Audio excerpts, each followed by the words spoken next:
Siamo al Parco Giardino Sigurtà, oggi è il 5 di marzo ed è il primo giorno d'apertura, ma speciale anteprima per gli abbonati. E siamo qui con Jessica, Ciao. che è proprio la nostra prima visitatrice.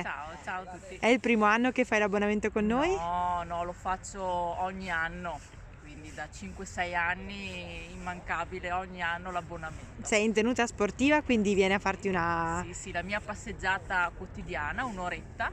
Benissimo. E via, sì. Bene, ci fa piacere Mi è un che... onore essere la prima, non me lo aspettavo. Buona primavera, buon Grazie. inizio di tutto e grazie mille a te. Grazie, ciao a tutti. Grazie. Buongiorno, eccoci di nuovo a Parco Giardino Sigurtà con il secondo gruppo di abbonati che entra.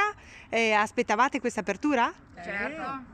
Avete comprato il biglietto quest'inverno, magari sotto Natale? Sì, Sotto prima, Natale. prima. Siete tutti già stati abbonati al parco? C'è qualche nuovo abbonato? Io sono nuova abbonata. Nuovo abbonato, ci fa molto piacere.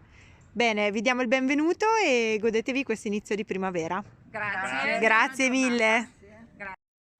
Diamo il benvenuto al nostro terzo abbonato ad entrare oggi in questa speciale abbonati. Lei è abbonato da sempre al parco o nuovo abbonato? Quarto, quinto anno. Quarto, quinto anno. Vedo che ha una bellissima macchina fotografica, Grazie. quindi spera di riuscire a cogliere questa natura che rinasce.